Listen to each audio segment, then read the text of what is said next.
இந்த இயர் 2026ல வந்து தமிழ்நாட்டில் எலெக்ஷன் நடக்க போது அதோட டேட்டும் அறிவிச்சிட்டாங்க. That is April 23rd. இது வந்து நம்ம எல்லாருக்கும் தெரிஞ்ச விஷயம். தமிழ்நாட்டில் பார்த்தீங்கன்னா கான்ஸ்டிடியூஷன்ஸ் வந்து 234 இருக்கு. ஏன் 234 கான்ஸ்டிடியூஷன்ஸ் மட்டும் இருக்கு? ஏன்னா ஆஃப்டர் இண்டிபெண்டன்ஸ் ஃபர்ஸ்ட் எலெக்ஷன் வந்து கம்பைன்டு மெட்ராஸ் ஸ்டேட்ல வந்து நடக்குது. அப்போ பார்த்தீங்கன்னா 375 சீட்ஸ் இருக்கு. அதுக்கப்புறம் பார்த்தீங்கன்னா லாங்குவேஜ் பேசிஸ்ல வந்து மெட்ராஸ் ஸ்டேட்டை வந்து பிரிச்சிடுறாங்க 1956ல. அப்போ வந்து மெம்பர்ஸ் ஆஃப் மெட்ராஸை வந்து 205 ரெடியூஸ் பண்ணிடுறாங்க. 1962ல வந்து இந்தியன் பார்லிமெண்ட்டை வந்து எனாக்ட் பண்றாங்க கான்ஸ்டிடியூவன்சி ரீடிஃபைன்மெண்ட் கமிஷன் ஆக்ட். இந்த கமிஷன் ஆக்டை வந்து தலைமை தாங்கிறது யாருன்னு பார்த்தீங்கன்னா ஜஸ்டிஸ் JL கபூர். இவர் தான் டிசைட் பண்றாரு ஈச் ஸ்டேட் மீன்ஸ் பிரிக்கப்பட்ட ஈச் ஸ்டேட்டுக்கு வந்து எவ்வளவு லோக்சபா அண்ட் அசம்பிளி கான்ஸ்டிடியூஷன் வந்து கொடுக்கலாம்.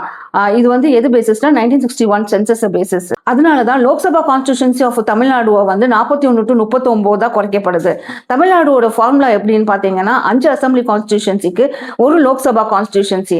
அப்பனா 39 லோக்சபா சீட்ஸை வந்து 5ஆல நம்ம மல்டிப்ளை பண்ணோம்னா நம்மளுக்கு 195 சீட்ஸை வந்து கொடுக்கப்படுது. ஸோ டீலிமிட்டேஷன்ஸுக்கு முன்னாடி தமிழ்நாடு கிட்ட வந்து 206 அசம்பிளி சீட்ஸ் இருந்தது. ஃபார்முலா படி பார்த்தோம்னா 5 அசம்பிளி சீட்டுக்கு ஒரு லோக்சபா சீட்டு கணக்கு எடுத்தோம்னா அப்ப எக்ஸிஸ்டிங் சீட் வந்து கண்டிப்பா 195 சீட்டா குறையும். இந்த மாதிரி ஃபார்முலா வச்சுதான் ஒரு ஸ்டேட்டுக்கும் வந்து அசம்பிளி சீட்ஸ் வந்து டிசைட் பண்றாங்க.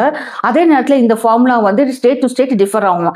இப்போ ஃபார் எக்ஸாம்பிள் வெஸ்ட் பெங்கால்னு எடுத்துக்கிட்டீங்கன்னா இங்க வந்து பாத்தீங்கன்னா 7 assembly seeds for 1 Lok Sabha constituency. அப்பனா வெஸ்ட் பெங்கால்ல பாத்தீங்கன்னா 40 லோக்சபா சீட்ஸ் இருக்கு. அப்ப 40 into 7 equal to 280 assembly seeds கிடைச்சிருது. இதுல வந்து தமிழ்நாடு வந்து எக்ஸப்ஷனா மாத்தி அவங்க வந்து 5 அசம்பிளி சீட் டு 6 அசம்பிளி சீட்டா வந்து இன்க்ரீஸ் பண்ணியிருக்காங்க.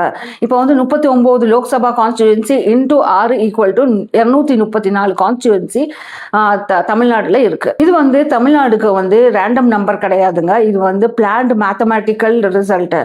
இன்னொரு ஹைலைட் என்னன்னா Tamil Nadu is the only state in India where separate formula வந்து நம்பர் ஆஃப் சீட்ஸை வந்து சேஞ்ச் பண்றதுக்கு யூஸ் பண்ணப்பட்டிருக்கு. இதை பொறுத்த வரைக்கும் கூட்டி கழிச்சு பார்த்தா நம்பர் கரெக்டாக தான் வருது.